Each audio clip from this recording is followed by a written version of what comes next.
औरतों में ऑस्टियोपोरोसिस का एक प्रॉब्लम है, जिसकी वजह से नी रिप्लेसमेंट की ज़्यादा रिक्वायरमेंट हो रही है, बिकॉज घुटने थोड़ा जल्दी ख़राब हो जाते हैं औरतों में बिकॉज ऑफ चाइल्ड बर्थ और पुअर लाइफस्टाइल प्रॉब्लम्स।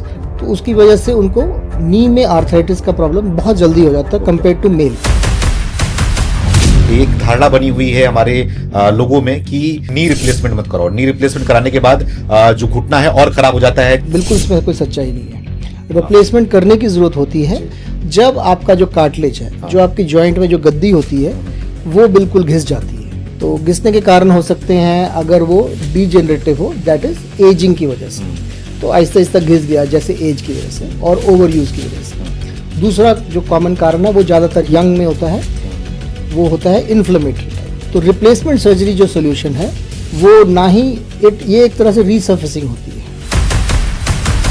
आर्थराइटिस क्या होता है और आर्थराइटिस कितने टाइप्स के होते हैं? वो यंग लोगों में होता है इन्फ्लेमेटरी आर्थराइटिस, और ज़्यादातर उसमें कॉमन एज जो ग्रुप है 25 to 35 ईयर्स एज। ओके। और वो सारे बॉडी के जॉइंट्स को इन्वॉल्व करता है। इसको जो है वो भाषा में चोर बीमारी भी कहते हैं कई बार। एंकिलोजिंग स्पॉन्डिलाइटिस के बारे में थोड़ा डिटेल से बात करेंगे, हम लोग समझने की कोशिश करेंगे। तो चोर बीमारी इसलिए क्योंकि इसका जो डिटेक्शन है वो इजी नहीं है, सिम्टम्स इसके स्ट्रेट फॉरवर्ड नहीं होते, शिफ्टिंग होते हैं सिम्टम्स।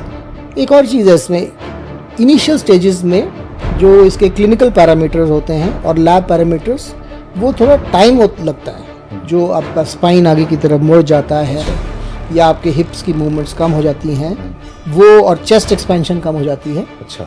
तो बायोलॉजिक से जो इन्फ्लेमेशन है वो कंट्रोल किया जाता है। क्योंकि विटामिन डी जो है, विटामिन का रोल क्या है? उसका रोल है 3 जगह पे। वो अब्जॉर्प्शन से लेके डेपोजिशन तक ऑफ कैल्शियम। तो calcium intake without vitamin D is of no relevance.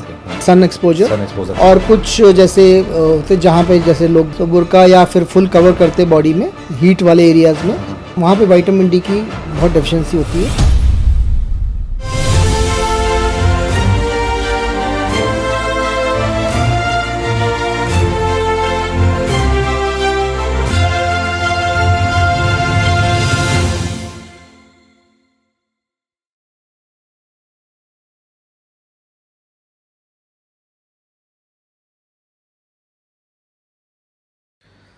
नमस्कार, मैं सुमित तिवारी, एनएमएफ न्यूज में आप सभी का बहुत बहुत स्वागत है।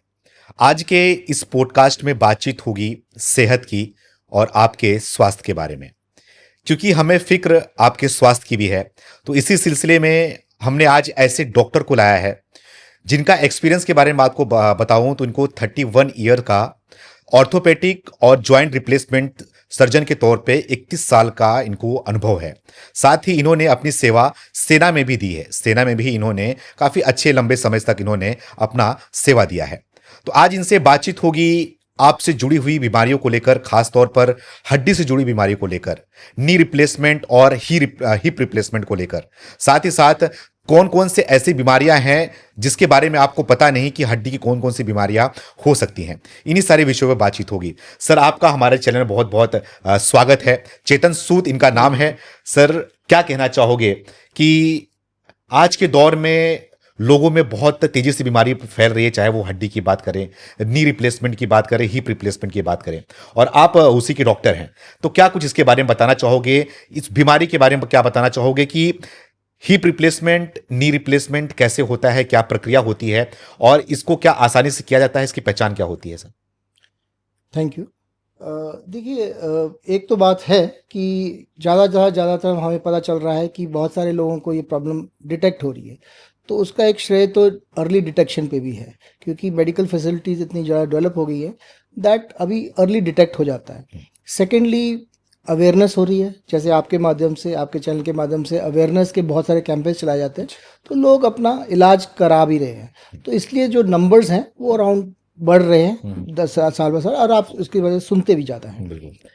तो नी रिप्लेसमेंट के बारे में अगर मैं बताऊँ आपको, तो नी रिप्लेसमेंट आज के माहौल में एक काफ़ी कॉमन सर्जरी है, और वो इसलिए है क्योंकि हमारी पॉपुलेशन भी एज हो रही है।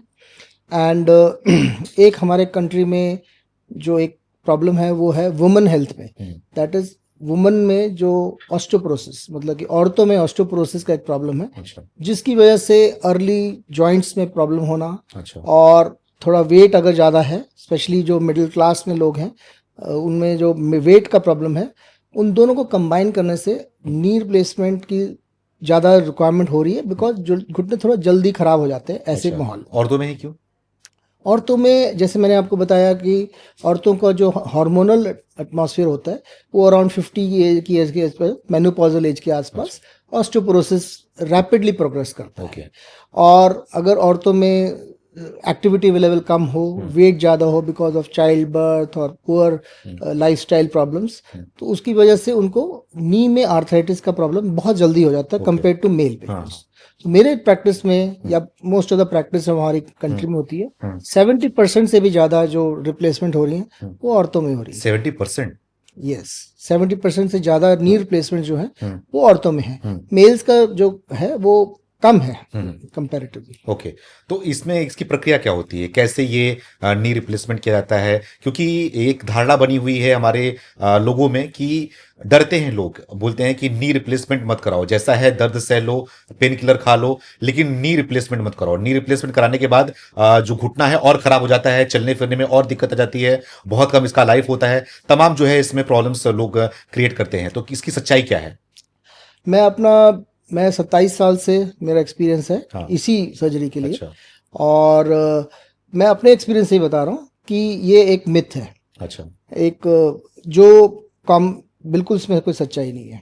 और टुडे आज के हिसाब से अगर देखा जाए तो जो हमारे पास एक्सपर्टाइज अवेलेबल है हमारी कंट्री में, जो टेक्नोलॉजी अवेलेबल है और जो इम्प्लांट्स अवेलेबल हैं, उसमें ये बिल्कुल खरा नहीं उतरता। अच्छा। तो नी रिप्लेसमेंट सर्जरी आज की डेट में अगर कोई कराता है और प्रॉपर इंडिकेशन के हिसाब से जैसे उसकी रिक्वायरमेंट है, तो वो एक तरह से फॉर लाइफ है। फॉर लाइफ है? हाँ, ऐसा नहीं है कि कई बार मेरे पेशेंट आते हैं वो मुझे बोलते हैं कि ये कराएंगे नी रिप्लेसमेंट तो कितना देर चलेगा। तो ये भी एक मुझे लगता है कि मिथ है, क्योंकि ये जो आज की डेट जैसे मैं बताया टेक्नोलॉजी और इम्प्लांट्स अवेलेबल है, उसमें वी आर टॉकिंग कि हमें ऐसे लगता है कि जो पेशेंट के जो पूरा जो लाइफ है वो आउटलास्ट करेगा। अच्छा। नी रिप्लेसमेंट, हाँ। That is the level of technology available in our country. हाँ, टेक्नोलॉजी में बात करूंगा, लेकिन आपको पता ही होगा हमारे सोसाइटी में लोग होते हैं, अगर कोई भी चीज खरीदने भी जाते हैं तो उसके बारे में 10 बार पूछते हैं कि इसकी लाइफ क्या है, कितने टाइम चलेगा, ये क्या वारंटी है, क्या गारंटी है। तो इसमें क्या गारंटी होता है कि रिप्लेसमेंट की सक्सेसफुली होगा, और टेक्नोलॉजी ने इसमें कितना योगदान दिया है? क्या टेक्नोलॉजी हमारे देश में बढ़ी है इसको नी रिप्लेसमेंट के बारे में? एक बहुत ही अच्छा सवाल आपने पूछा है कि जो अभी कुछ सालों में आया है कि टेक्नोलॉजी का एक बीच में एक इंटरफेस बना है। हाँ। पहले जो नी रिप्लेसमेंट हम कर रहे थे और हिप रिप्लेसमेंट कर रहे थे, उसमें जो मैनुअल नी रिप्लेसमेंट जिसको बोलते हैं, तो टेक्नोलॉजी का ट्रेनिंग का एंड स्किल का बहुत बड़ा रोल था। अच्छा। अभी ऐसा है कि ट्रेनिंग और स्किल का रोल ऐसा नहीं कम हो गया है। एक्सपीरियंस, ट्रेनिंग एंड स्किल तो अभी भी चाहिए, बट टेक्नोलॉजी में एक इंटरफेस आया, जैसे रोबोटिक सर्जरी है, नेविगेशन है, या फिर AR VR interfaces are available, virtual reality available, augmented reality, ऐसे इंटरफेस अवेलेबल है जो हमें एक एनेबल करते हैं कि हम एक एब्सोल्युटली परफेक्ट करें। तो जो हमारा एरर का जो मार्जिन है टेक्नोलॉजी यूज करने से, एरर मार्जिन बिल्कुल ही कम हो जाएगा। तो अगर आपको मैं एक नंबर से बताऊं, तो अगर मैं मैनुअल करता हूं तो उसमें मेरा error margin 2 millimetre and 2 degrees है। अच्छा। और टेक्नोलॉजी से वो less than 1 millimetre and less than 1 degree है। Okay. So technology makes that much of difference. तो टेक्नोलॉजी में क्या क्या कुछ आया हुआ है? तो टेक्नोलॉजी में होता है क्या? Sorry, robotic? हाँ, टेक्नोलॉजी का जो सबसे बड़ा इंटरफेस है और वो सबसे बड़ा मेरे ओपिनियन में एक लीप है इन जॉइंट रिप्लेसमेंट, वो है robotic surgery. And robotic surgery का ये नहीं है कि, अब वो भी मैं क्लियर करना चाहता हूँ अपनी पब्लिक से, कि रोबोटिक सर्जरी का ये मतलब नहीं है कि रोबोटिक ही पूरा सर्जरी करता है। सर्जरी तो सर्जन ही करता है। एक रोबोट जो है वो एक इंटेलिजेंट टूल है। अच्छा।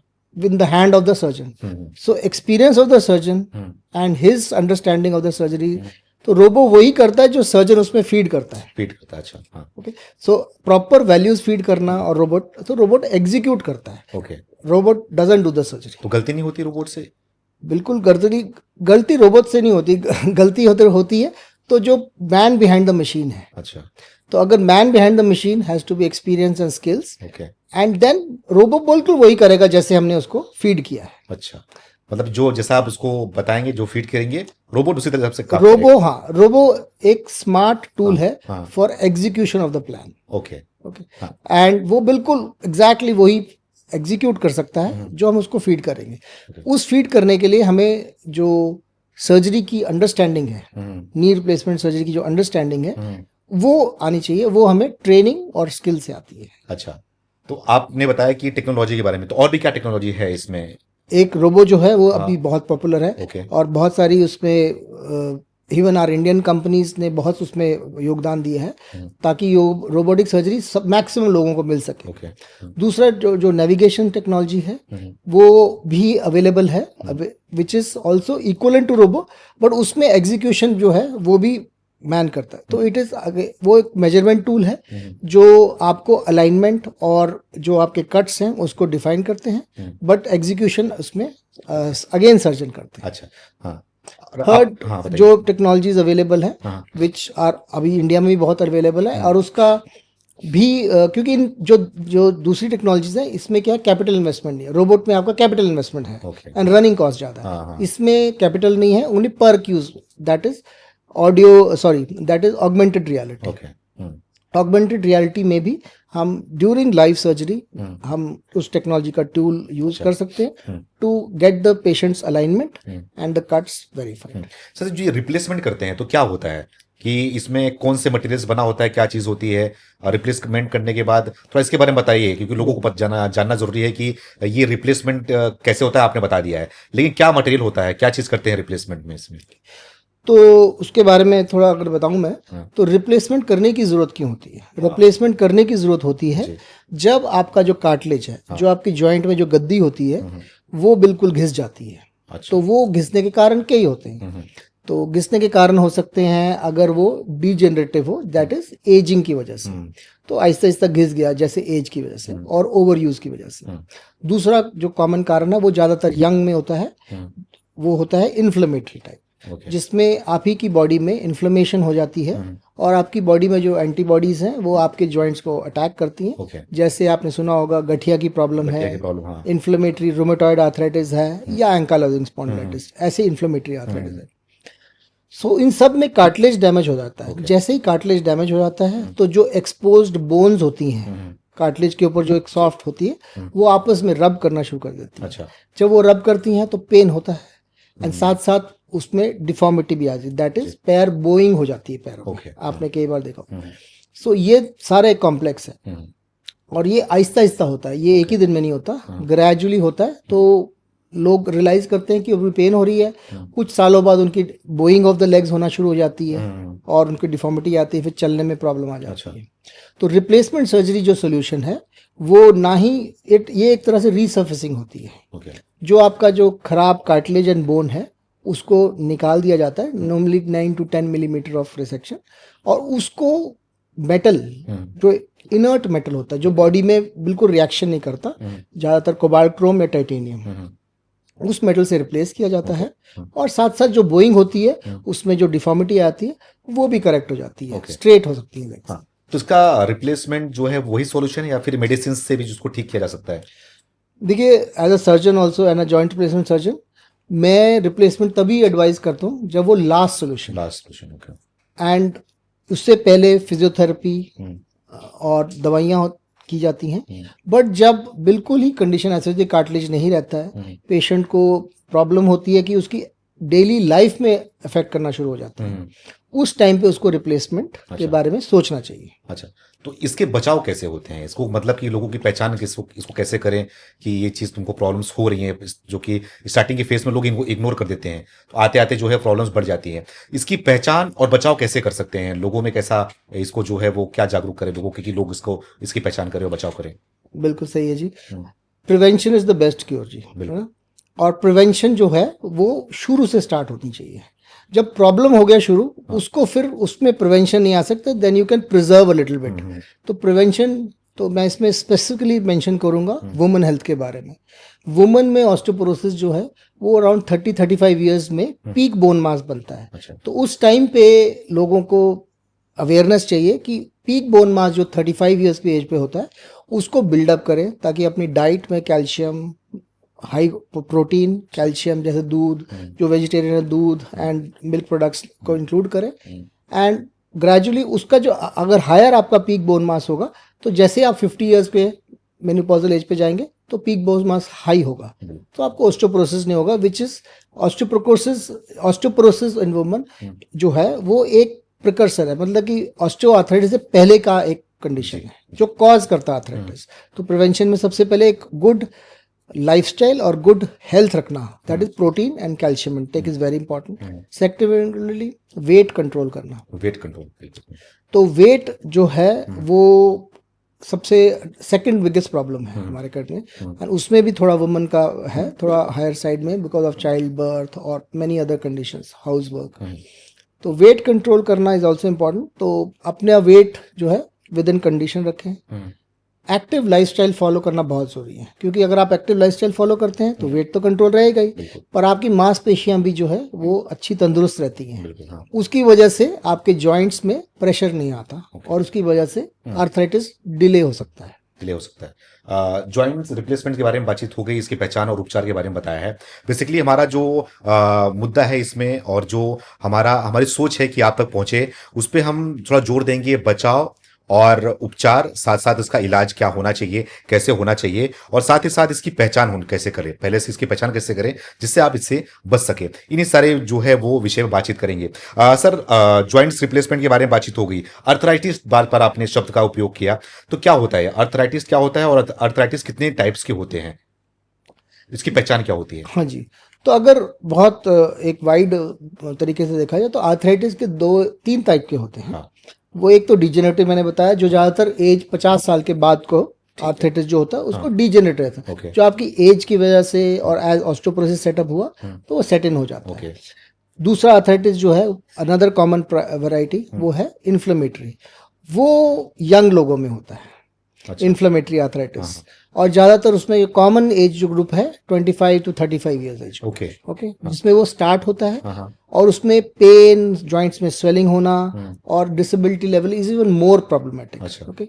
और उसकी जो पहचान है वो ये है, अगर आपकी एज यंग है और आपको, और वो सारे बॉडी के जॉइंट्स को इन्वॉल्व करता है, नॉट ओनली जो वेट बेयरिंग जॉइंट्स, हिप या नी जॉइंट्स, हाथ के छोटे joints, neck, back, shoulder joints, elbow joints, सभी जॉइंट्स को इन्वॉल्व, क्योंकि वो आपकी बॉडी में जो आपके एंटीबॉडीज हैं वो आप ही की बॉडी के जो जॉइंट्स है उसको अटैक कर रहे हैं।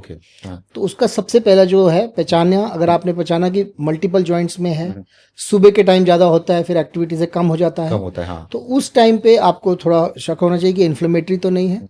अगर इन्फ्लेमेटरी है तो उसका मेडिकल मैनेजमेंट सबसे पहले इंपॉर्टेंट है, क्योंकि मेडिकल मैनेजमेंट इसमें ज़्यादा इंपॉर्टेंट है। और मेडिकल मैनेजमेंट अगर सही तरीके से हो, जिसमें इम्यूनोसप्रेशन ड्रग्स या फिर थोड़ा स्टेरॉइड्स का भी रोल है, और आजकल जो थोड़ा सा कॉस्टली है वो है बायोलॉजिक्स का, तो जॉइंट को प्रिजर्व किया जा सकता है टिल द लास्ट स्टेज। वहाँ एक स्टेज आती है जब मेडिकल मैनेजमेंट में रोमेटोलॉजिस्ट या जो मेडिकल स्पेशलिस्ट होते हैं वो कहते हैं अभी मेडिकल मैनेजर्स और फर्दर नहीं इफेक्ट कर रहा, उस टाइम पे सर्जन्स या जॉइंट रिप्लेसमेंट की जरूरत पड़ती है। अच्छा, लेकिन ये अर्थराइटिस आपने बताया, इसके बारे में बताया, पहचान के बारे में बता दिया, लेकिन रीजन क्या है इसके होने का, क्या रीजन होता है, क्योंकि ये लोगों में ज्यादा इतना क्यों, यंग लोगों में क्यों इतना बढ़ता है, क्या वजह होती है? जैसे मैंने बताया कि आर्थराइटिस का जो इतना ज्यादा हम रोजमर्रा में सुन रहे हैं, हर एक फैमिली में पेरेंट्स हैं, आपके फ्रेंड्स हैं, उसमें एक लाइफस्टाइल अच्छा होना एंड एक हेल्दी लाइफस्टाइल करना, फॉलो करना इंपॉर्टेंट है। और उसमें अपना वेट कंट्रोल, हेल्दी लाइफस्टाइल, और जो आपकी जो मसल हेल्थ है तो उसमें प्रोटीन भी बहुत इंपॉर्टेंट है। आपका प्रोटीन इंटेक, तो कई बार डाइट का क्या रोल है आर्थराइटिस में, तो सिर्फ कैल्शियम, कई बार ऐसे सुनने में आता है कि लोग कहते हैं मैं कैल्शियम खा लूंगा, सिर्फ calcium is not important. Calcium के साथ गुड प्रोटीन लेना भी बहुत इंपॉर्टेंट है, क्योंकि बोन में जो प्रोटीन का स्ट्रक्चर होता है जिसपे कैल्शियम डिपॉजिट होता है, तो प्रोटीन और कैल्शियम दोनों इंपॉर्टेंट है बोन हेल्थ के लिए। अच्छा, हाँ। एक रूमेटाइड अर्थराइटिस भी होता है और अर्थराइटिस भी होता है, हाँ जी। तो दोनों में क्या फर्क है कि वो तो जैसे मैंने बताया, रूमेटॉइड आर्थराइटिस जो है वो इन्फ्लेमेटरी आर्थराइटिस के अच्छा। कैटेगरी में आता है। हाँ। और इन्फ्लेमेटरी आर्थराइटिस में रूमेटॉइड आर्थराइटिस बहुत कॉमन है इन ट्रॉपिकल कंट्रीज, जैसे हमारी कंट्री है। ट्रॉपिकल कंट्रीज में ज़्यादा इम्पोर्टेंट कॉमन होता है और अफेक्ट करता है यंगर एज ग्रुप में। अच्छा। और रूमेटॉइड में mostly again women are involve. और अच्छा। दूसरे टाइप का आर्थराइटिस जो है वो एंकलाइजिंग स्पॉन्डिलाइटिस होता है, हम्म। वो यंगर मेल्स में इन्वॉल्व होता है, ओके। 25 to 35 as. हाँ हाँ हाँ। अच्छा, तो इसकी कुछ मेडिसिन के बारे में अगर बता सके कि इसका क्या मेडिसिन इसके होते हैं इलाज के लिए, क्या कौन कौन सा मेडिसिन आप लोग यूज करते हैं इसमें? सो इन्फ्लेमेटरी आर्थराइटिस जो है उसका सबसे इम्पोर्टेंट चीज़ है अर्ली डिटेक्शन। अच्छा। और उसके लिए ब्लड में कुछ टेस्ट किए जाते हैं, क्या टेस्ट होते हैं वो? जो जिनको हम ब्रॉडली इन्फ्लेमेटरी मार्कर्स बोलते हैं। हाँ। तो मेनली जो है आपका जो ESR है, हाँ। सी रिएक्टिव प्रोटीन है, एंटी CCP है, ओके। और एंकालाइजिंग स्पॉन्डिलाइटिस के लिए HLA-B27 एंटीजन होता है। अच्छा। उसको अगर हम करें तो अगर हमें उनमें से कोई टेस्ट पॉजिटिव आता है तो एक हेल्प लेना जरूरी है। और उस केस में जो जॉइंट्स के या रूमेटोलॉजिस्ट जिसको बोलते हैं, they are the best people to treat it. अच्छा। दो इन्फ्लेमेटरी आर्थराइटिस को ट्रीट करते हैं और कंट्रोल करते हैं इन्फ्लेमेशन को, अच्छा। ताकि जॉइंट्स में डैमेज ना हो। अच्छा, इसके प्रॉपर उपचार क्या है? मतलब कि मेडिसिन से ठीक हो जाता है या फिर इसको सिर्फ कंट्रोल कर सकते हैं? देखिए, ऑटोइम्यून डिसऑर्डर है। अच्छा। ऑटोइम्यून मतलब कि आपका खुद का बॉडी हाँ। आपके ऊपर ही अटैक कर रहा होता है। सो ऑटोइम्यून डिसऑर्डर्स में आप मेडिसिन से जो एक ऑटोइम्यून रिएक्शन है उसको आप सप्रेस कर सकते हैं। अच्छा। बट हाँ, over a period of time, जिसको बर्नआउट स्टेज बोलते हैं, दैट इज जो ऑटोइम्यूनिटी अपनी बॉडी की होती है वो कम हो जाती है। At that time medicine can be stopped. अच्छा। बट वो टाइम लगता है उसमें, may be more than a decade अच्छा। For autoimmune reactions to stop. इसमें क्या जॉइंट्स में जो क्या होते हैं कि सारे जॉइंट्स इसमें जो है डैमेज करना शुरू कर देता है ये? यस। तो ऑटोइम्यून गाठिया भी इसको डिसऑर्डर्स, कहते हैं क्या? सॉरी, गाठिया बोलते थे। गठिया नहीं, गठिया इज गाउट को, गाउट, अच्छा, गाउट कहते हैं। Serum uric acid. उस पर बात करेंगे फिर हम। तो आपको क्या लगता है इसमें जॉइंट्स वगैरह जो होते हैं, सारे जॉइंट्स जो है वो उसको डैमेज करना शुरू करता है क्या ये अर्थराइटिस जो होता है? आर्थराइटिस में जो इन्फ्लेमेटरी आर्थराइटिस है उसमें आप ही के ब्लड में जो सेल्स हैं आपके जॉइंट में, जो साइनोवियम और कार्टिलेज है, उसको अटैक करना शुरू कर देते हैं। जब अटैक करते हैं तो वो रीजनरेट नहीं कर पाता बिल्कुल भी, और डिस्ट्रॉय होना शुरू हो जाता है। तो इसलिए कार्टिलेज एक बार डिस्ट्रॉय होता है, उसमें रीजनरेशन कैपेसिटी नहीं होती है। अच्छा। कार्टिलेज की। तो इसीलिए उसको बहुत जल्दी कंट्रोल करना जरूरी है। अच्छा। जो कार्टिलेज एक बार डिस्ट्रॉय हो गया वो कभी रीजनरेट में नहीं हो सकता, अनलेस जैसे बहुत कम ऑर्गन्स हैं हमारी बॉडी में जो रीजनरेट होते हैं। जैसे लिवर हैज गॉट, लिवर में बहुत अच्छी रीजनरेशन कैपेसिटी होती है। लिवर अगर हाफ भी चला जाएगा तो रीजनरेट हो जाता है, बट स्किन रीजनरेट हो जाती है, बट ये कार्टिलेज रीजनरेट नहीं हो पाती, नहीं होती। सर, आपने अभी जिक्र किया एंकिलोजिंग स्पॉन्डिलाइटिस का। इसको जो है वो भाषा में चोर बीमारी भी कहते हैं कई बार, कि ये इस बीमारी के बारे में किसी को पता नहीं चलता। डॉक्टर्स कई बार जो है वो इस बीमारी के बारे में पता भी नहीं चल पाता उनको, कौन सी बीमारी है, क्या चीजें हैं। एंकिलोजिंग स्पॉन्डिलाइटिस के बारे में थोड़ा डिटेल से बात करेंगे, हम लोग समझने की कोशिश करेंगे कि कौन सी बीमारी होती है, क्या इसकी पहचान होती है, कैसे होती है, और इस बीमारी से क्या क्या चीजें, क्या क्या लोगों की बॉडी में बदलाव देखने को मिलता है, और इसका इलाज क्या है, सही इलाज क्या है, थोड़ा इसमें डिटेल से बताइए आप। ठीक। तो एंकिलोजिंग स्पॉन्डिलाइटिस जो है ये typically male patients of 30-35 age group में ये शुरू में स्टार्ट होती है। ये भी एक ऑटोइम्यून डिसऑर्डर है, इन्फ्लेमेटरी है। एंड टिपिकल बात इसमें यह है कि ये एक्सियल सिस्टम, मतलब कि central part of the body में, तो पेरिफेरल जॉइंट्स जो होते हैं साइड में, जो जैसे नी जॉइंट, एल्बो, शोल्डर्स को नहीं इन्वॉल्व करेगी, ओनली सेंट्रल पार्ट, मतलब नेक, थोरासिस, जो स्पाइन है, और कभी कभी हिप्स को इन्वॉल्व करती है। तो एंकिलोजिंग स्पॉन्डिलाइटिस में। अच्छा, जो आपने बताया चोर बीमारी है, तो चोर बीमारी इसलिए क्योंकि इसका जो डिटेक्शन है वो इजी नहीं है। सिम्टम्स इसके स्ट्रेट फॉरवर्ड नहीं होते हैं, शिफ्टिंग होते हैं सिम्टम्स। कभी इस जॉइंट में पेन है, कभी नेक में पेन है, कभी हिप में पेन है, एक्सरे कराओ नॉर्मल आता है, इन्फ्लेमेटरी मार्कर्स कराओ, कभी बड़े होते हैं कभी नहीं बड़े होते हैं। एक और चीज़ है इसमें, इनिशियल स्टेजेस में जो इसके क्लिनिकल पैरामीटर्स होते हैं और लैब पैरामीटर्स, वो थोड़ा टाइम लगता है। बहुत सारे पेशेंट्स हैं जो रिपीटेडली क्लिनिक में जाते रहते हैं कि प्रॉब्लम है, डॉक्टर्स टेस्ट लिखते हैं और वो टेस्ट नेगेटिव आते हैं, है ना। तो वो तो इसीलिए मैं सजेस्ट करूंगा, अगर कोई ऐसी प्रॉब्लम है तो आपको एक हाई इंडेक्स ऑफ सस्पिशन रखें और रिपीटेड टेस्ट कराते रहें, जी। बिकॉज उस टेस्ट को पॉजिटिव होने में भी कभी कभी 4 to 5 years बाद वो टेस्ट पॉजिटिव आता है। अच्छा। हो सकता है कि आपका जो HLA-B27 है पहले नेगेटिव हो और फिर 3 साल बाद आपने कराया, उसके बाद पॉजिटिव आ गया। अच्छा, HLA-B27 क्या है ये एक एंटीजन होता है अच्छा, which is diagnostic of ankylosing spondylitis. अच्छा, उसका मतलब ये टेस्ट करने पे ही पता चलता है अगर Diagnosis। पॉजिटिव आए Yes. तो एंकाइलोजिंग स्पॉन्डिलाइटिस होता है। यस। अच्छा, तो ये जो आपने बताया कि इसका रीजन क्या है होने का, क्यों होता है ये यंग एज में लोगों को? हाँ, क्या ये जेनेटिक होता है या ब्लड में होता है, क्या प्रॉब्लम्स होती है? हाँ, तो ओरिजिन तो जेनेटिक ही है and as I said it is an auto immune disorder. अच्छा, मतलब आप ही की बॉडी के अगेंस्ट आप ही की body is starting to attack. लेकिन क्यों करती है, क्या वजह होता है इसे करने हाँ, का? सो उसमें आप जो जेनेटिकली एक हमारी खुद की बॉडी हमारे अपने सेल्स को रिकॉग्नाइज करती है। अगर उसमें जीन्स में कोई चेंज हो जाए, सो वो अपने ही बॉडी के सेल्स को रिकॉग्नाइज ना करे, तो वो एक फॉरेन सेल को समझती है। अच्छा, तो हमारा जो हमारा इनेट और हमारे जो बिल्ट इन एक डिफेंस मैकेनिज्म होता है अगेंस्ट फॉरेन सेल्स या फॉरेन फ्लूइड्स, तो वो मैकेनिज्म एक्टिवेट हो जाता है because of a genetic problem. अच्छा, जैसे ही वो एक्टिवेट हो जाता है, वो अपने ही बॉडी के स्पेसिफिक एरिया स्पाइन या फिर जॉइंट्स को रिकॉग्नाइज करती है as a foreign cell. This is genetic problem. इसमें उसका रिकॉग्निशन मैकेनिज्म जो है वो ऑल्टर हो जाता है बिकॉज ऑफ दैट। एंड वो उसका जो ट्रिगर होता है वो may be it's a trigger of a genetic trigger और it's a trigger of a outside trigger also, some protein which it doesn't. तो इट्स बेसिकली जो हमारे बॉडी का खुद का प्रोटीन है वो जो है वो फॉरेन उनको दिखता है। अच्छा, वो ऐसे होता है तो वो उसको अटैक करता है। हाँ हाँ। लेकिन सर कई बार देखने को मिलता है कि जेनेटिक में ऐसा कोई प्रॉब्लम होती नहीं है, जो जनरेशन होता है इसमें कोई प्रॉब्लम नहीं होता, लेकिन बच्चे को प्रॉब्लम हो गया, एक यंग एज में 25 से 30 साल का अगर युवा है तो उसमें प्रॉब्लम्स आ गए।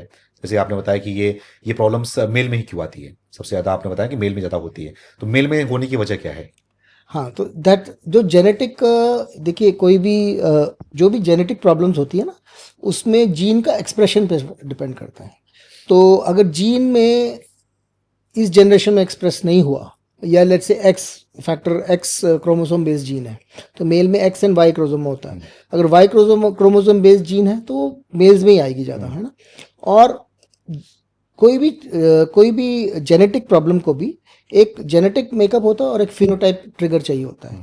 तो लेट्स से फॉर एग्जांपल बहुत सारी चीज़ें होती हैं जिसमें जेनेटिक प्रीडिस्पोजिशन होती है, जैसे हार्ट प्रॉब्लम होती है, कार्डियक प्रॉब्लम, डायबिटीज़ है, या फिर कलर ब्लाइंडनेस है। अच्छा, तो वो ज़रूरी नहीं है कि नेक्स्ट आपका जो चाइल्ड है उसमें होएगी, you know, chances are higher, you know, but gene को एक्सप्रेस करना पड़ता है। ओके, सो ये थोड़े कॉम्प्लेक्स चीज़ें हैं जीन एक्सप्रेशन पे। एंड तो जब जीन एक्सप्रेस करेगी तभी उसको ये ऑटोइम्यून प्रॉब्लम शुरू होगी। अगर जीन एक्सप्रेस नहीं करेगी तो वो रेसिस्टेंट रहेगी। अच्छा, जैसे कि लोगों की बीमारी के बारे में पता चला तो लोग क्या करें? बीमारी का पता चल गया तो लोग कई बार डर जाते हैं, क्योंकि ऐसा होता है कि इस बीमारी के बारे में किसी को पता नहीं होता, लेकिन ऐसा एक धारणा है कि इसका कोई इलाज नहीं है, इसकी दवाई अभी तक बनी ही नहीं है, तो लोग डर जाते हैं कि दवाई नहीं बनी तो लाइफ में क्या कर पाएंगे हम। कई बार लोग डिमोटिवेट हो जाते हैं, कई बार गलत फैसले भी लोग इसको लेकर ले लेते हैं। तो इससे कैसे बचें, और क्या लगता है कि इसका इलाज क्या क्या हो सकता है, और ये बॉडी के किस किस पार्ट पर अटैक करता है खास तौर पर? तो अगर कोई चीज़ प्रॉब्लम आती है और उसमें हमारा कोई कंट्रोल नहीं है, तो डरने से तो कुछ होएगा नहीं, है। आई थिंक सबसे इम्पोर्टेंट चीज़ है एक अच्छी स्पेशलिस्ट को कंसल्ट करना, विच इज़ अ रिमेटोलॉजिस्ट, और उस रिमेटोलॉजिस्ट की एडवाइस को फॉलो करना। फॉर्चुनेटली मेडिकल साइंस में बहुत सारी प्रोग्रेस हुई है, जिसकी वजह से पहले जो हमारे पास कोई इलाज नहीं था उसमें कोई ना कोई इलाज अभी निकले हैं। अच्छा, तो एंकाइलोजिंग स्पॉन्डिलाइटिस के बारे में बात करें तो आई थिंक सबसे इम्पोर्टेंट चीज़ है जो आजकल बायोलॉजिक्स शुरू हो गए। बायोलॉजिक्स से जो अपना जो ऑटोइम्यून रिएक्शन है उसको काफ़ी कंट्रोल किया जा सकता है। और जो एंड पॉइंट होता है एंकाइलोजिंग स्पॉन्डिलाइटिस का, विच इज़ डिफॉर्मिटी, जो आपका स्पाइन आगे की तरफ मुड़ जाता है, या आपके हिप्स की मूवमेंट्स कम हो जाती हैं, वो, और चेस्ट एक्सपेंशन कम हो जाती है। अच्छा, तो बायोलॉजिक्स से जो इन्फ्लेमेशन है वो कंट्रोल किया जाता है। And all the biologics are now available in our country and मैं रिक्वेस्ट करूंगा अपनी ऑडियंस को कि अगर किसी को ऐसी प्रॉब्लम हो तो अपने डॉक्टर को कंसल्ट करके बायोलॉजिक्स के लिए भी अपना इलाज शुरू करें। लेकिन उसके पहले मतलब कि इलाज तो चलता रहता है, लेकिन इसमें और भी क्या कुछ अपने लाइफ को लेकर, अपने इस बीमारी को लेकर पब्लिक क्या कर सकती है? जो मरीज होते हैं वो मरीज क्या कर सकते हैं, कैसे ठीक कर सकते हैं? क्या कुछ एक्सरसाइज के होते हैं ठीक करने के जिससे इसको रोका जा सकता है? बिल्कुल सही। तो एक मेडिकल मैनेजमेंट हो गया एंड साथ साथ में physical and mental rehabilitation and rehabilitation. अच्छा। सो फिजिकल रिहैबिलिटेशन जो पार्ट है, जब ये प्रोसेस चल रहा है, बॉडी में इन्फ्लेमेशन है, बॉडी में पेन है, तो जितनी भी इन्फ्लेमेटरी आर्थराइटिस है वो सिर्फ जॉइंट्स को नहीं, मांसपेशियों में भी इन्फ्लेमेशन होता है। तो बॉडी, पूरे बॉडी में दर्द रहेगी, हीट फील होएगी आपको, या फिर आपको पूरा स्वेलिंग लगेगी। वो सब फेज में अगर आप फिजिकल एक्टिविटी कम करेंगे, stretching exercise of the spine, या फिर आप जॉइंट्स की मोबिलिटी कम रखेंगे, तो जॉइंट्स उसी पोजीशन में फ्यूज होने का खतरा रहता है। अच्छा। तो ये एक अपनी तरफ से कंट्रीब्यूट कर सकता है आदमी कि आपके बोलने का मतलब, अगर लोग इस बीमारी होने के बाद अगर लोग कुछ एक्टिविटी नहीं कर रहे हैं, एक जगह अगर बैठे बैठे हैं, लेटे हैं, अगर लाइफस्टाइल में कुछ एक्टिविटीज इन्वॉल्व नहीं है उनके, तो बॉडी क्या होता है, जॉइंट उसका जो होता है वो क्या होता है, जुड़ जाता है एक दूसरे तो उसमें जो इन्फ्लेमेशन होगी उससे जो बॉडी में जो कार्टिलेज, तो देखिए कार्टिलेज निकल रहा है, तो कार्टिलेज जो निकल गया तो दोनों जो raw surface of the bone है वो आपस में जुड़ना शुरू हो जाएंगे। अच्छा। और वो एक डिफॉर्मिटी, तो जो लोग दवाई को एक्सेस नहीं होता या नहीं ले पाते, या और ये physical activity and stretching and joint mobility नहीं मेंटेन करते, उनको बहुत जल्दी उनके जॉइंट्स फ्यूज हो सकते हैं, या फिर उनके जॉइंट्स में डिफॉर्मिटी आ जाती है। ओके। मतलब जैसे रहेगी वैसे हो जाएगा, अगर सीधा है सीधे रह जाएगी। हाँ, फिक्स हो जाता है जॉइंट, फिक्स हो जाता है एकदम। तो जब वो पेनफुल फेज या इन्फ्लेमेटरी फेज जब होता है, उसमें तो जॉइंट का कार्टिलेज का डिस्ट्रक्शन हो रहा है। बिल्कुल। कार्टिलेज डिस्ट्रक्शन होके जो रॉ एंड्स एक्सपोज हो गए, अब रॉ एंड एक्सपोज होके वो आपस में फ्यूज कर जाते हैं। Okay. और वो फिक्स्ड डिफॉर्मिटीज हो जाती हैं, which is very disabling for the patient. Okay. और लाइफस्टाइल के बारे में बात है, कोई क्या खान पान भी इसमें होता है, कुछ इन्वॉल्वमेंट होता है? कई बार लोग नशा करते हैं, सिगरेट और दारू का सेवन करते हैं, तो ये सब चीजें क्या इसमें रोल प्ले करती हैं क्या? देखिए, ये दोनों चीजें जो आपने बताई, इनका कोई डायरेक्ट इम्पैक्ट नहीं है। अच्छा। बट यस, इनका इम्पैक्ट ओवरऑल आपकी हेल्थ में है। ओवरऑल तो ही है। ओवरऑल हेल्थ में है। तो सिगरेट, अगर आप तंबाकू का कोई सी भी फॉर्म में सिगरेट हो या चबाते हैं, सो उससे जो सबसे बड़ा इम्पैक्ट होता है वो होता है आपकी ना बॉडी में हीलिंग की जो कैपेसिटी होती है वो कम हो जाती है बाय टोबैको। ओके। सो अगर आप एक सिगरेट पीते हैं या 2 सिगरेट पीते हैं दिन में, इट्स नॉट दैट, ओवरऑल आपकी जो हीलिंग कैपेसिटी कम होती है। हाँ। और एंकिलोजिंग स्पॉन्डिलाइटिस में और कुछ बताना चाहेंगे कि लोगों को कैसे इसके इलाज, उपचार और बचाव कैसे किया जा सकता है, क्या कुछ हो सकता है इसमें? आई थिंक एंकिलोजिंग स्पॉन्डिलाइटिस का स्पेशली जो महत्व ये है कि क्योंकि ये बहुत ही यंग लोगों में होता है, who are economically very viable also. अच्छा। So and it affects the rest of the life. तो अर्ली डिटेक्शन, सबसे पहले early detection, maintaining that mobility phase and taking medicines और वट एवर मेडिसिन और एक्सेस, एज आई सेड, जैसे मैंने बताया पहले, मेडिसिन्स लेना, अर्ली डिटेक्शन, मेडिसिन से कंट्रोल करना, एंड एज जब आपको लगता है कि कुछ प्रॉब्लम है तो जाके उसका सर्जिकल इलाज, which can be joint replacement also, वो लेना, उसका मैनेजमेंट ऐसे चलना है। एंड ये जो इलाज है ये डिकेड्स तक चलता है, बिकॉज अर्ली सेटअप हो जाता है, एंड जॉइंट रिप्लेसमेंट तो लास्ट ऑप्शन होता है, तो उसको अवॉइड करना या डिले करना इज द प्राइमरी है। अच्छा। हमारे में कहावत है कि खुद का डॉक्टर खुद बनो। इसका मतलब क्या होता है? इतने लंबा अगर किसी को बीमारी हो जाता है, इसको पता है कि ये लाइफ टाइम आपके साथ रहेगा, तो इसमें इस कहावत को कैसे जोड़ सकते हैं कि खुद के डॉक्टर खुद बनो? क्या कहेंगे आपसे? तो ये बहुत ही इंपॉर्टेंट चीज़ है। ये सबसे रेलेवेंट तो लाइफस्टाइल डिजीज में है, हाइपरटेंशन, डायबिटीज, क्योंकि आपको ये प्रॉब्लम है तो आपको सॉल्व करना है, तो उसमें आपका डाइटरी मैनेजमेंट भी है और मेडिकल मैनेजमेंट भी है। एंड अगर आप, मैंने खुद बहुत एग्जांपल्स देखे हैं जिसमें जो लोग अपने हेल्थ के बारे में सीरियस हैं या उसको एक तरह से चेंज करना चाहते हैं एंड वो रोज इतनी सारी दवाइयाँ नहीं खाना चाहते, वो अपना वेट कंट्रोल करते हैं, एक्टिविटी लेवल करते हैं, और स्लोली क्या देखते हैं, उनका जो दवाइयाँ जैसे टैबलेट खा रहे थे, स्लोली वो 1 टैबलेट पे या 2 टैबलेट पे आ जाते हैं, या फिर डाइटरी कंट्रोल पे आ जाते हैं। अच्छा। सिमिलरली तो वो एक तरह से अपना डॉक्टर खुद ही बने। अच्छा। उन्होंने हाँ। सिमिलरली जैसे एंकालोजिंग स्पॉन्डिलाइटिस है, हाँ। उसमें भी कोई भी लॉन्ग टर्म प्रॉब्लम होगी ना, उसमें इट इज़ वेरी इंपॉर्टेंट आदमी अपनी प्रॉब्लम को समझे। रिपीटेड कंसल्टेशंस ऐसे लॉन्ग टर्म में जब कोई वेरिएशन होती है तो डॉक्टर्स कैन हेल्प, बट सबसे ज़्यादा हेल्प वो आदमी खुद अपनी कर सकता है। वो अंडरस्टैंड करे ये प्रॉब्लम है, ये इसको मेरे को मैनेज करने के लिए मुझे ये exercises, stretching, good dietary control and inflammatory जो फूड्स होते हैं कई, स्पेशली जिसमें प्रिजर्वेटिव्स होते हैं, inflammatory foods will also increase the inflammation, है ना।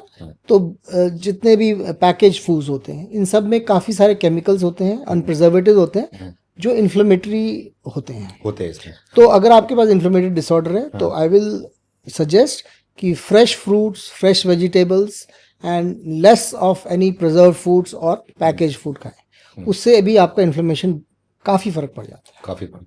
लेकिन जितनी बीमारी के बारे में हमने बात किया, ये सारी बीमारी जैसे कि आर्थराइटिस हो गया और एंकालोजिंग स्पॉन्डिलाइटिस हो गया और साथ ही साथ यूरिक एसिड, ये सारे अटैक जो है एक साथ में होते हैं, मतलब कि एक दूसरे से जुड़े हुए होते हैं क्या? तो यूरिक एसिड को कॉमन लैंग्वेज में गाउट बोलते हैं, गठिया बोलते हैं। हाँ। तो सीरम यूरिक एसिड जो होता है उसमें जैसे मैंने पहले भी बताया ना आपको कि प्रोटीन इंटेक करें। अब सीरम यूरिक एसिड जिसमें बढ़ा तो उसमें प्रोटीन नहीं खा सकते, वही प्रॉब्लम स्टार्ट होती है। इसलिए सीरम यूरिक एसिड जिसका बड़ा होता है वो गठिया की प्रॉब्लम जो होती है, एंड वो कॉमनेस्ट जो होती है वो स्टार्ट होती है पैर के जो फर्स्ट टो होता है अंगूठे से उसमें सडनली स्वेलिंग आ जाना, एंड वो टिपिकली होएगी अगर आपने थोड़ा किसी सैटरडे इवनिंग को अल्कोहल ज़्यादा कंज्यूम किया हो, साथ में रेड मीट कंजम्पशन हो, तो वो एक जिसको बिंज ईटिंग बोलते हैं, उससे टिपिकली संडे मॉर्निंग को आपको गठिया में वो स्वेलिंग आ सकती है। एंड देन उसको आप सस्पेक्ट करें कि ये गठिया है, एंड एक अप्रोप्रिएट टाइम पे उसका यूरिक एसिड का टेस्ट कराएं। तो यूरिक एसिड जो है वो जनरली स्मॉल जॉइंट्स को इन्वॉल्व करता है, बड़े जॉइंट्स को नहीं इन्वॉल्व करेगा। एंड यूरिक एसिड या गठिया की जो प्रॉब्लम है उससे जॉइंट्स की जो डिस्ट्रक्शन है वो कंपैरेटिवली कम होती है compare to other inflammatory, and बहुत इजी है उसको कंट्रोल करना, प्रोटीन का इंटेक कम करना और पेन रिलीफ करना। एंड ज़्यादातर ऐसे केसेस में जॉइंट रिप्लेसमेंट वगैरह की जरूरत नहीं पड़ती है। नी में आता है क्या? अंगूठे नी में पेन होएगी, स्वेलिंग होएगी, पर जॉइंट डिस्ट्रक्शन का रेट बहुत कम होता है इसमें, तो इसमें just dietary control and little medical management से ही कंट्रोल हो जाता है। कई बार बीमारी तीनों साथ में आ जाती है, जैसे कि एंकालोजिंग हो गया, आर्थराइटिस हो गया और यूरिक एसिड हो गया, तीनों साथ में अगर अटैक कर रहा हो, तीनों साथ में बढ़ रहे हो, तो कैसे मैनेज कर सकते हैं इस चीज को लेकर? तो वो इस टाइप ऑफ सिचुएशन में आपको सबको कंबाइन तरीके से मैनेज करना है, not individually, you know. And ये जो लिंकेज है, जॉइंट डिस्ट्रक्शन हो रहा है because angular spondylitis and uric acid बढ़ा हुआ है, तो दैट मीन्स मोस्टली जो आपका जो मेटाबॉलिज्म है वो प्रोटीन मेटाबॉलिज्म में थोड़ा फॉल्टी है ना। सो ऑफ कोर्स अगर यूरिक एसिड बढ़ा हुआ है तो आपको प्रोटीन इंटेक बिल्कुल कम करना पड़ेगा, and you have to concentrate more on dietary changes, alteration of first class protein ले सकते हैं बट नॉट अदर वंस। थोड़ा बता सकते हैं क्या क्या प्रोटीन उसमें ले सकते हैं, क्या क्या बचाव कर सकते हैं वेज और नॉन वेज के दोनों के लिए? तो जो प्रोटीन होते हैं ना, जो बेस्ट प्रोटीन होते हैं वो फर्स्ट क्लास प्रोटीन बोलते हैं उसको। जैसे कि तो नॉन वेज में वो होता है, नॉन वेजिटेरियन में अनहेल्दी वाले जो होते हैं वो वाइट मीट में मिलते हैं, लाइक चिकन या फिश। एंड रेड मीट में also first class proteins are there, but red meat में जो फैट कंटेंट या जो उसमें जो अपना कोलेस्ट्रॉल बढ़ाने वाले जो चीज़ें होती हैं वो ज़्यादा होती हैं, तो अवॉइड कर सकते हैं। सेकेंडली वेजिटेरियन डाइट में first class proteins are available in soybean, you know, soybean and little bit in groundnuts. Okay, तो सोयाबीन के प्रोडक्ट्स जो हैं वेरियस किस्म के, soya milk is available now, soya के जो पाउडर्स आते हैं, सोया के नगेट्स आते हैं, या so many types. Soya is the best protein to have good amount of vegetarian proteins. और पनीर वगैरह, and paneer is there, but paneer में अगेन फैट होता है। अच्छा। तो अगर फैट ना लेना तो tofu is the option, okay, ना। And otherwise whey proteins are available in commercially also. जो प्रोटीन्स होते हैं, वे प्रोटीन्स की आपने बात किया, तो जो वे प्रोटीन के जो पाउडर्स होते हैं, क्या इसको जिसको भी बीमारी है, जिसको सारे प्रॉब्लम्स ये सब हैं, तो वो उसको यूज कर सकते हैं क्या, या फिर उससे भी कुछ जो है बॉडी में इन्फेक्शन बढ़ता है? नहीं, तो अगर यूरिक एसिड है then protein in any form is not good ना। अच्छा, यूरिक एसिड अगर कंट्रोल में है उसका, हाँ, तो फिर देन एंकाइलोजिंग स्पॉन्डिलाइटिस हो, any other arthritis, way protein is good because उसमें फैट कंटेंट नहीं होता। अच्छा, हाँ, एंड मसल बिल्डिंग की अच्छी कैपेसिटी होती है बिकॉज, एंड सबसे इंपॉर्टेंट चीज है, इट इज इजीली डाइजेस्टेबल।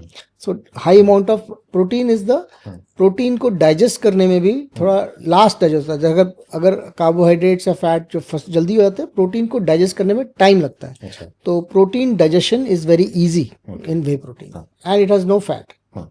अब जिसको ये प्रॉब्लम्स है, अब ऐसे में आता है कि किसी को अगर जिम करना हुआ, या फिर जो पहले से ही जिम बॉडी बिल्डिंग में हो, उनको ये प्रॉब्लम्स आ जाए, तो फिर कैसे वो उस चीज को मैनेज करें? कैसे, क्या वो जिम वापस कर सकते हैं, या फिर उनका जिम छोड़ देना चाहिए इसको? हाँ, आई थिंक ये बहुत अच्छा क्वेश्चन है।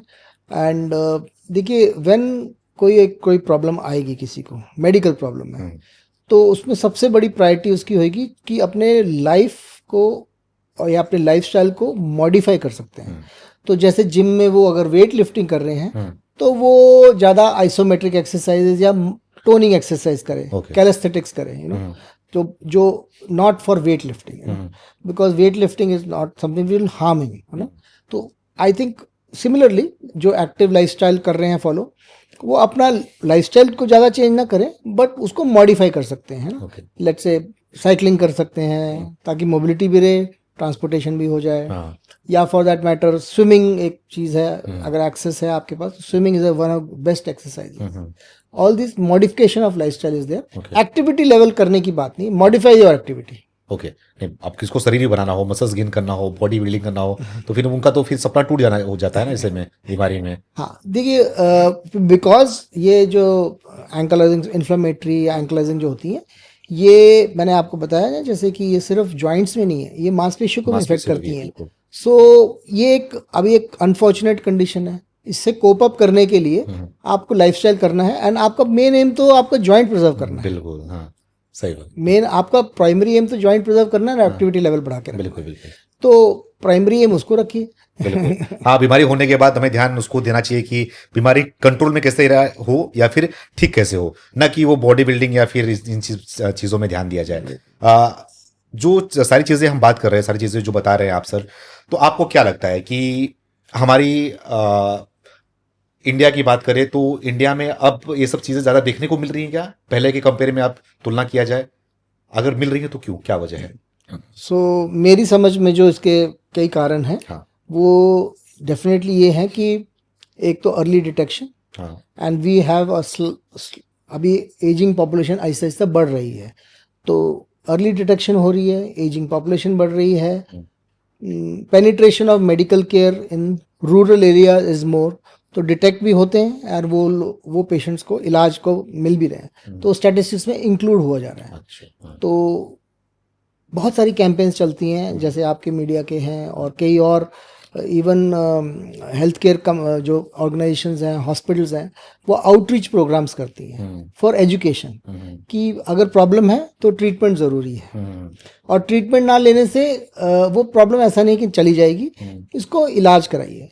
एंड उसके बारे में हमारी गवर्नमेंट ने बहुत सारी हेल्थ स्कीम्स, आयुष्मान भारत एक स्कीम है जिसमें ये इलाज पॉसिबल है। जॉइंट रिप्लेसमेंट भी आज बहुत तादाद में आयुष्मान भारत में होता है, हो रहा है। आयुष्मान भारत लोगों के लिए अच्छा यूजफुल है। बहुत हमारा जो मैक्सिमम जो पब्लिक सेक्टर में इलाज है, इवन जॉइंट रिप्लेसमेंट, वो आयुष्मान भारत के थ्रू ही होता है, और उसके सभी पब्लिक हॉस्पिटल्स में एग्जांपल्स हैं।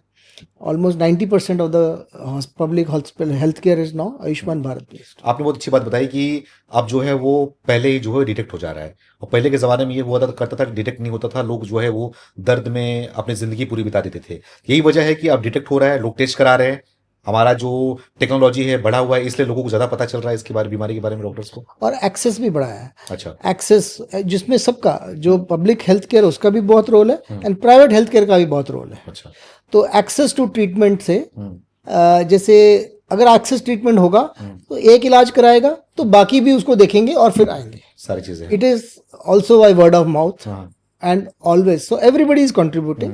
The government, the public sector, the private sector, media houses, yourself, hospital, healthcare system outreach program करते हैं. इतने सारे NGOs हैं, वो एक outreach program करते हैं. बिल्कुल.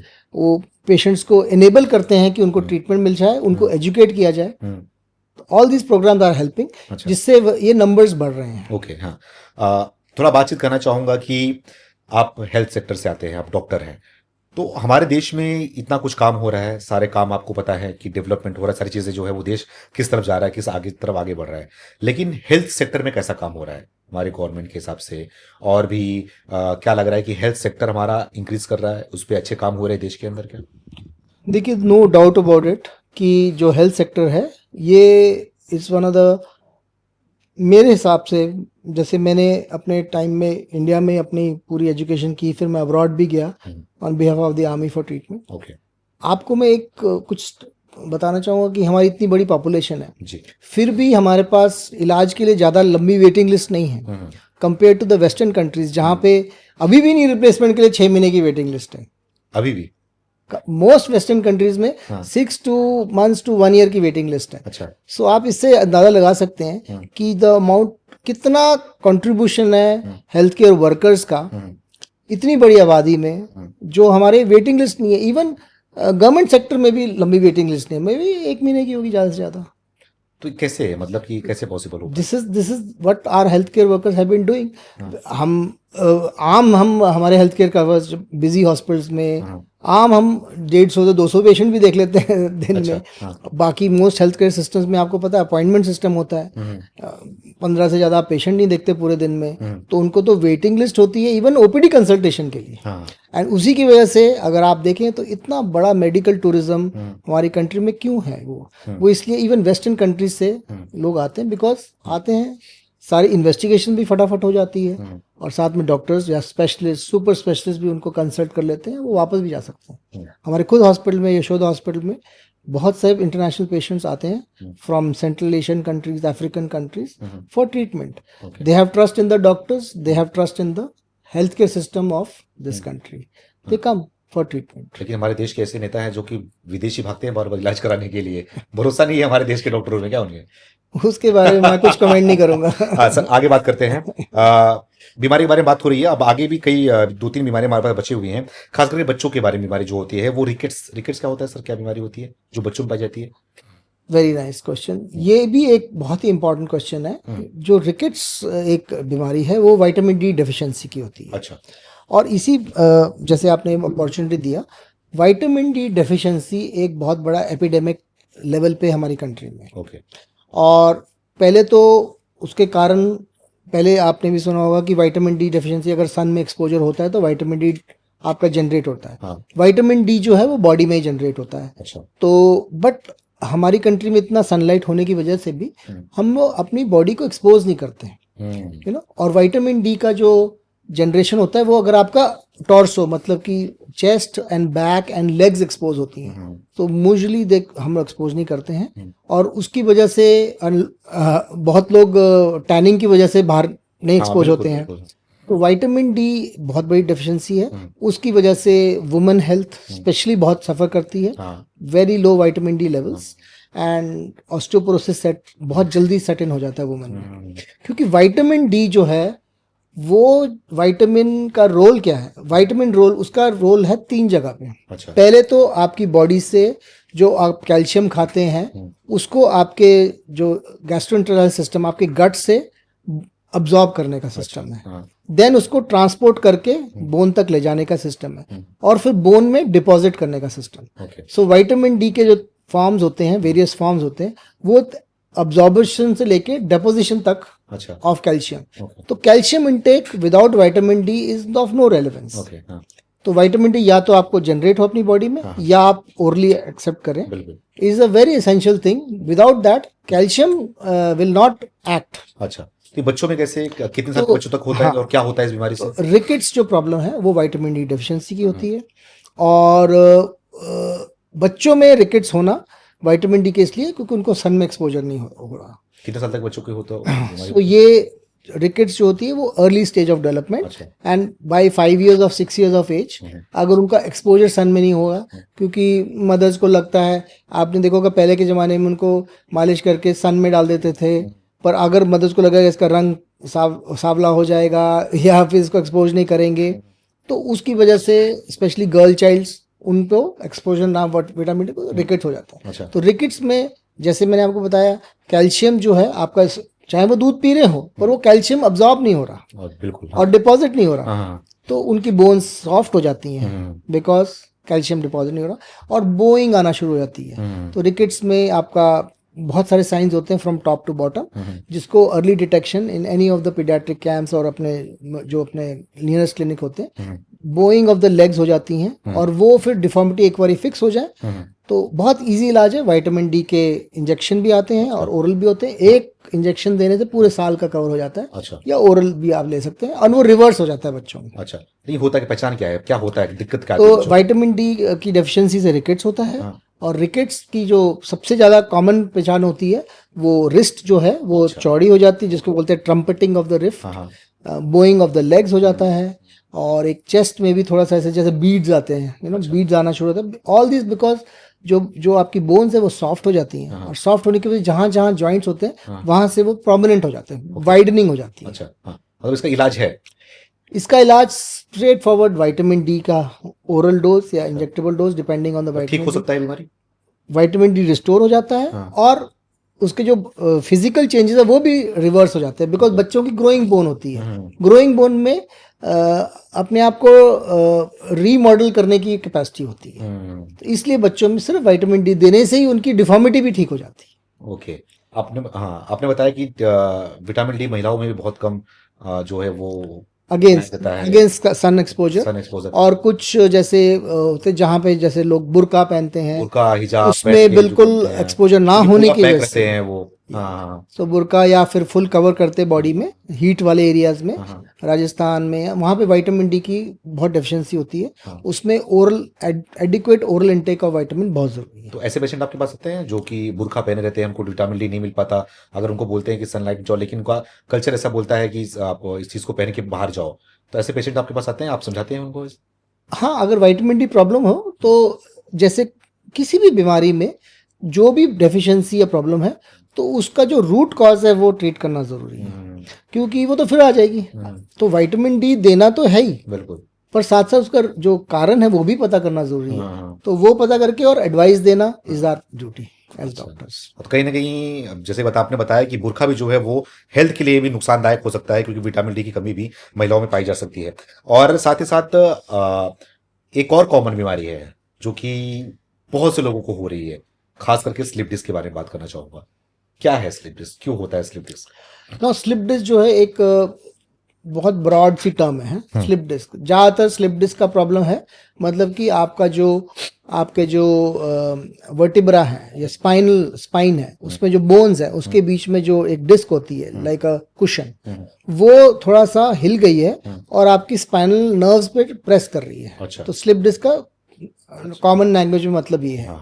और कॉमनली वो या तो बैक पेन या फिर कॉमनली जैसे शियाटिका बोलते हैं उस तरह से मैनिफेस्ट करती है। अच्छा। अपने तो कॉमनेस्ट कॉजन जो रीजन है वो ये है कि अगर आप सपोज कोई एक्सरसाइज कर रहे हैं या फिर कुछ वजन उठाना रहे हैं और उस टाइम पे आपने वजन बहुत, जैसे ही कोई वजन उठाते हैं, लेट्स से कोई बाल्टी घर में उठाया, कुछ उठाया, उस टाइम पे एक जो लीवर आर्म है उसका जो एक्शन है उसकी वजह से स्लिप डिस्क हो सकती है। That is one thing. Secondly, पर अगर आपका वेट ज्यादा है देन आपको ये प्रॉब्लम प्रोन हो आप करने में। अच्छा। वेट ज्यादा हो, पुअर एक्टिविटी लेवल हो, तो पीछे के जो बैक के जो मसल्स होते हैं वो सबसे स्ट्रॉन्गेस्ट और सबसे इंपॉर्टेंट मसल्स होते हैं बैक में, जो पूरे मसल्स होते हैं, अगर वो वीक हो तो ये स्लिप डिस्क होने के चांसेस ज्यादा है। अच्छा। और अगर वो स्ट्रांग हो तो आप कुछ भी एक्टिविटी करते हो तो वो मसल्स उसका इम्पैक्ट ले लेते हैं एंड आपको स्लिप डिस्क नहीं होने देते हैं। बट कई प्रोफेशंस हैं जिसमें ये प्रॉब्लम है, जैसे ड्राइवर्स हैं, बैठे हाँ, बहुत उनको लॉन्ग डिस्टेंस ड्राइव करना पड़ता है जिसमें उनका पीछे के मसल्स जो है वीक हो जाते हैं। सेकेंडली, बम्प्स आते हैं रोड पे, उसमें तो ड्राइवर्स आर प्रोन फॉर, जो heavy vehicle drivers are prone for back problem with slip disc. And people जिनका वेट ज़्यादा है, तो बॉडी में जो वेट ट्रांसमिशन जो स्पाइन के थ्रू जा रहा है, वो ऑब्वियसली ज़्यादा वेट होने की वजह से आपकी स्पाइन डिजाइंड है लेट्स से फॉर एक पर्टिकुलर वेट के लिए, और उसमें अगर आपका डबल वेट हो गया तो वो तो इट विल थोड़ी देर बाद वो फिर फेल हो जाएगा। तो ये भी एक कारण है, ज़्यादा वेट होना और पुअर एक्टिविटी लेवल रखने से और बैक की कंडीशनिंग ना होने से। तो अगर कभी स्लिप डिस्क होती है तो फटाफट अपना यही चीज़ों को सुधारने से स्लिप डिस्क रिवर्स भी हो जाती है। होती है रिवर्स?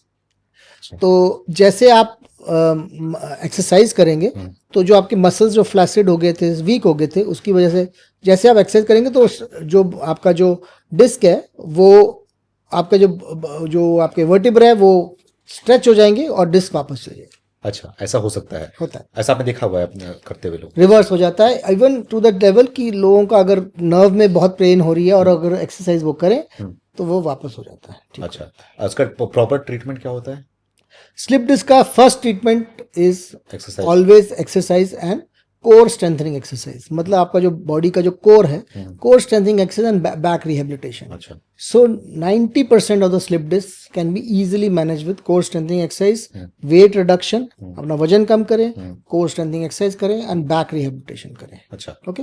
और कुछ हैं, कुछ केसेस में नहीं है, तो उसमें बहुत सारी ट्रीटमेंट्स पॉसिबल है। आप नर्व टेम्परेरी, जैसे उसमें आप नर्व को ब्लॉकेज दे सकते हैं, ओजोन थेरेपी एक ट्रीटमेंट है जिसमें कर सकते हैं, बट ये सारी अलग नहीं है। आपको फिजिकल थेरेपी एंड एक्सरसाइज तो करनी ही है साथ में, ये टेम्परेरी। बट अगर फिर भी नहीं रिलीज हो रहा तो एक जो डिस्क की सर्जरी होती है, एंडोस्कोपिक सर्जरी आजकल ज़्यादा होती है, ओपन सर्जरी हार्डली कोई करता है, तो वो एक है, वो लास्ट ऑप्शन है। उससे ठीक होता है सर्जरी से? वो ऑप्शन तभी लिया जाता है जब ये सब फेल हो जाते हैं, फेल होता है तब। और अगर उसको पेशेंट को नर्व में डेफिसिट आ गया, मतलब एक कोई पार्ट काम करना बंद कर गया, जैसे फुट ड्रॉप हो गया, तो वो उसको फिर कंजर्वेटिव के लिए हम टाइम नहीं दे सकते इतना, तो उस टाइम पे किया जाता है। अच्छा, उससे पहले ये सारी चीजें मैनेज की जाती है। हाँ, लेकिन कुछ एक्सरसाइज अगर बताना चाहें, कौन कौन से एक्सरसाइज में जो है वो कर सकते हैं लोग? तो स्लिप डिस्क के लिए बेस्ट दो काफ़ी कॉमन, एंड ये सारी सोशल मीडिया में कई चैनल्स हैं, यूट्यूब है, उन सब में अवेलेबल है। वो एक तो कोर स्ट्रेंथनिंग एक्सरसाइजेज हैं, सेकेंडली बैक में एक्सटेंशन एक्सरसाइज हैं, और एक जो मेंटेनेंस फेज है उसमें एक कैट कैमल एक्सरसाइज है। वो सारी बड़ी कॉमनली अवेलेबल है, इजीली अवेलेबल ऑन द। ऐसा भी होता है कि अगर पेन हो तो उस समय एक्सरसाइज अगर करते हैं तो पेन बढ़ जाता है? बिल्कुल सही बात है। जब भी कोई पेशेंट को प्रॉब्लम है, स्लिप डिस्क के बारे में बात कर रहे हैं, तो सबसे पहला एम है pain control and spasm control. जब पेन एंड स्पाज्म कंट्रोल हो जाता है, उसके बाद रिहैबिलिटेशन फेज शुरू होता है। रिहैबिलिटेशन फेज को ग्रेजुअली किया जाता है, नहीं तो वापस पेन आ जाएगा। ग्रेजुअली एक्सरेट करके एक लेवल पे लाया जाएगा। जनरली उसका जो टाइम होता है about 6 to 12 weeks. So let's say 3 months तक रिहैबिलिटेशन करना है। 3 मंथ्स में अगर आपने एडिक्वेट रिहैबिलिटेशन किया, उसके बाद आप उसको मेंटेनेंस फेज रखना, नहीं तो आप वापस जा सकते हैं। जैसे कि सर आप सर्जन हैं और बहुत सारे ऑपरेशंस आपने किए होंगे और करते भी हैं, तो डॉक्टर को क्या ध्यान रखना पड़ता है ऑपरेशन के दौरान? आपने तो पेशेंट की बात की, पेशेंट आप ये ध्यान रखो, ये इलाज करो, ये करो, लेकिन डॉक्टर्स को क्या ध्यान रखना पड़ता है खास करके? आई थिंक आपने बहुत ही अच्छा क्वेश्चन पूछा, और ये डॉक्टर्स अपनी हेल्थ बहुत ज़्यादा निगलेक्ट कर लेते हैं। बिल्कुल, यू नो, और सेम स्पेशली कोई भी हो, पब्लिक सेक्टर हो या फिर गवर्नमेंट सेक्टर हो, वर्किंग आवर्स हमारे ज़्यादा होते ही हैं, है ना, लंबे होते हैं वर्किंग आवर्स। तो क्या, it's as per the requirement of the patients. तो कई बार सर्जरी में हम, अभी रिसेंटली हमने एक सर्जरी में 9 आवर्स हम लोग से 9 घंटे लगातार? हाँ। कैसे करते सर 9 घंटे? कैसे? बिना खाना पीना खाए खड़े रह गए? बिकॉज रिक्वायरमेंट ऐसी थी ना। अच्छा। तो and it is very common, you know, it is and liver transplant surgery, cardiac surgery, इसमें 11, 12, 13 hours are very commonly. It is not पूरी टीम लगी होती है, सभी को लगा था। तो बिकॉज वो प्रॉब्लम ही ऐसी है। तो हम लोग भी तो ह्यूमन ही है ना। बिल्कुल। वी हैव, हमारे लिए भी सेम चीज़ें लागू होती है।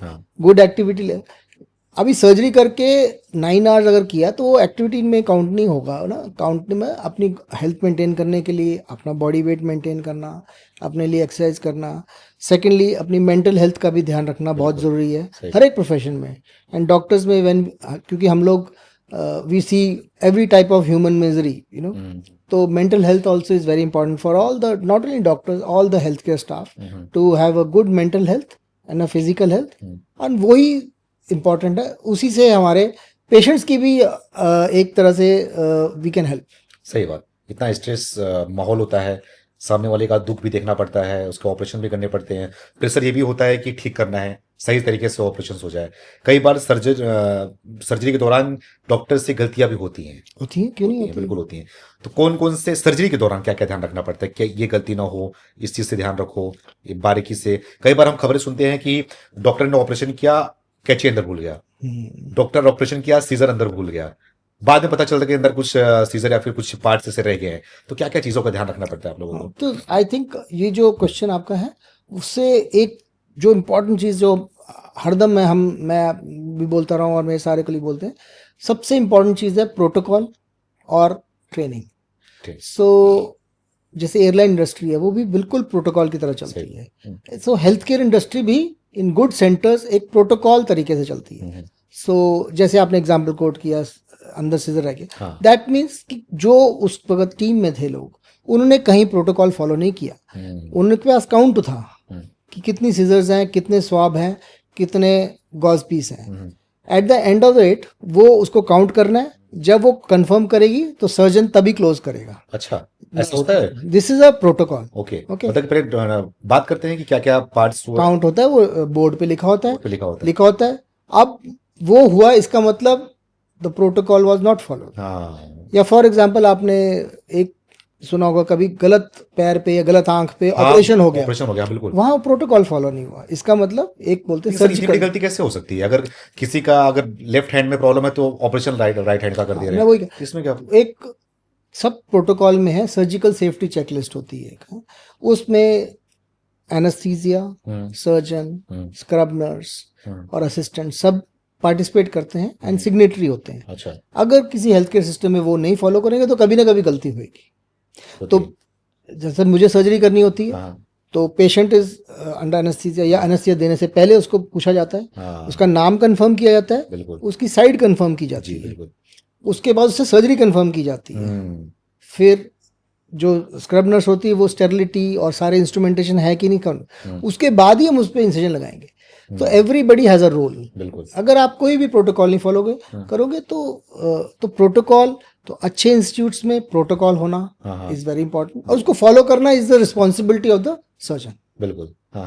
तो अच्छे डॉक्टर्स का यही है, मतलब सारे डॉक्टर अच्छे हैं, बट ट्रेनिंग पे फर्क पड़ता है ना इसमें। बिल्कुल। जहाँ से आप ट्रेन करेंगे वो एक हमारा दायित्व है। जैसे मैं एफएमसी में मैं प्रोफेसर है, एचओडी था वहाँ पे, तो अगर मेरे स्टूडेंट्स थे तो वो उनको प्रोटोकॉल फॉलो करना ही है। अगर नहीं फॉलो करना, इट इज मेरी ड्यूटी थी उनको पॉइंट आउट करना कि आप प्रोटोकॉल नहीं करें, नॉट डू इट अगेन। जैसे कि आप ऑपरेशन कर रहे हैं और जो है ऑपरेशन आपका हो गया है और अभी तक बॉडी पार्ट जो है जहाँ का ऑपरेशन कर रहे हैं वो खुला हुआ है, तो क्या उस समय आप सारी चीजों का काउंटिंग करते हैं, क्या क्या सामान बाहर है? अगर कुछ चीज मिसिंग है तो क्या करेंगे उस दौरान? यू लुक फॉर इट, पूरा उसको जांच करेंगे कहाँ पे रह गया, क्या रह गया, और जब तक नहीं मिलेगा तब तक वैसे ही रहेगा, बिकॉज वो प्रोटोकॉल है। जब तक आप अकाउंटेबल नहीं होगा वो, तो और उसके लिए हर चीज है अवेलेबल हमारी मेडिकल केयर में। जो गॉज पीस होता है उसमें एक रेडियोलूसेंट वो एक थ्रेड होता है, तो अगर आपको दिख नहीं रहा वो कहीं पे इधर उधर चला गया, ब्लड में सोक्ड है, आप एक उसी वक्त एक एक्सरे कर सकते हैं, वो लोकेट कर देगा एक्सरे। उसमें रेडियोलूसेंट एक थ्रेड होता है, जितने भी गॉज पीस होते हैं, एंड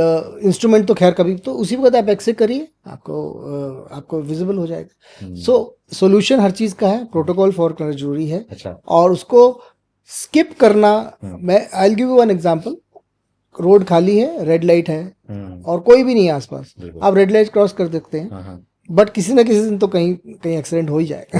सही कह रहे हैं। इस तरह से आप सोचिए। तो प्रोटोकॉल फॉलो करेंगे, रेड लाइट पे रुकेंगे सारे, तो फिर नहीं होगा। आखिरी में आपके एक्सपीरियंस के बारे में थोड़ा जानना चाहेंगे। आपको इतने सालों का एक्सपीरियंस है, तो आपके पास ऐसे कौन सा मरीज आया हो, कौन सा ऐसा मैटर आया हो जिसकी वजह से आपको भी थोड़ा सोचने पे मजबूर कर दिया हो, या फिर आप भी थोड़ा उसमें जो है वो ऑपरेशन के दौरान या फिर किसी भी उसके ट्रीटमेंट के दौरान आपको भी थोड़ा डर लगा हो, कुछ चीज आप किए हो इस दौरान जो है? तो देखिए, ये तो बहुत कॉमन होता है। तो एक या फिर कोई बड़ी बीमारी जिसको आपने ठीक किया हो, तो एक सेइंग है, surgery is a big equaliser. मतलब कि जिस दिन आपको लगे कि मैं बहुत बड़ा सर्जन हूँ, उसी दिन या उसके आसपास ही किसी दिन आपको फिर यही प्रॉब्लम फेस करनी पड़ेगी। तो आपका जो वो, अगर आपके पास गरूर है, उसको इक्वलाइज करने के लिए बहुत कुछ है। बिकॉज मेडिसिन का यही एक प्रॉब्लम है कि हर एक पेशेंट डिफरेंट होता है। बिल्कुल कोई भी पेशेंट, मैथमेटिक्स नहीं है कि 2+2 या डायल करो 2+2, तो 2+2 इन मेडिसिन इज नेवर 4। बिल्कुल वो 0.4 भी हो सकता है हाँ। एंड 2400 भी हो सकता है। बिल्कुल एंड तभी एक इसका एक जो आपको मैं करोली देता हूँ वो ये है कि तभी देखिए, आप सिम्टम्स कुछ भी बताते हैं, गूगल में डाल दें, एआई में डाल दें, and you can not diagnose a problem because वो मेनी ईयर्स से जो ट्रेनिंग करके, तो कई बार ऐसे होता है पेशेंट्स आते हैं आजकल अपनी रिपोर्ट्स तो करा लेते हैं लोग, फिर गूगल में या फिर एआई से बोलते हैं and they think this is the problem, but वो मैच नहीं करता पेशेंट के शक्ल से अच्छा और जैसे वो चल रहा है उसकी चाल से। So that is why the education and training in medicine is unlikely कि वो रोबोट्स या फिर वो AI will take over, because यहाँ पे ह्यूमन इंटरफेस इज इम्पॉर्टेंट, सही बात है ना। एंड तो मैं जो आपका जो क्वेश्चन भी था वो ये था कि कौन से पेशेंट, तो ये this is every day thing. अच्छा हमेशा एंड ऐसा नहीं है कि कभी भी है।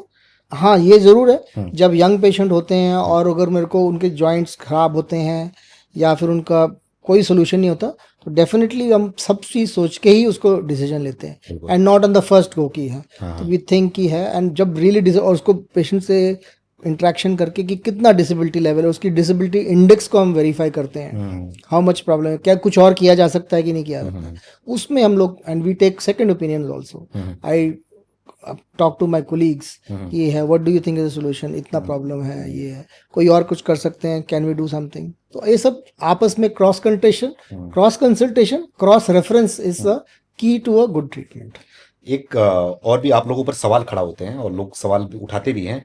कई बार हम तो लोगों से मिलते जुलते रहते हैं, कई बार लोग बोलते हैं कि अगर जैसे कि आप सर्जन हैं, अगर कोई भी हड्डी की बीमारी किसी भी होती है आपके पास जाते हैं, तो अगर आपने उसको सर्जरी का कुछ बोला है या फिर सर्जरी करना पड़ेगा, तो लोगों में एक वो होता है, सवाल उठता है और सवाल आप पे खड़े करते हैं कि ये सर्जन है तो मतलब ये जानबूझ के पहले सर्जरी ही करना चाह रहे हैं ताकि इनका पैसा बने, इनका वो बने, प्रोफाइल बने, इसलिए सर्जरी ही करना चाह रहे हैं। ये सवाल आप लोग पे खड़ा करते हैं, तो इस पर आप क्या कहना चाहोगे, क्या सफाई देना चाहोगे? आई थिंक उसके लिए एक मेडिकल प्रोफेशन का जो प्रोजेक्शन है ना, it is not good, because वो जिसको मैं इंग्लिश में बोलूँगा तो डिस्ट्रस्ट एक पेशेंट्स एंड डॉक्टर्स के बीच में जो है, ये एक हेल्दी चीज़ नहीं है हमारी हेल्थ इंफ्रास्ट्रक्चर के लिए। बिल्कुल हाँ।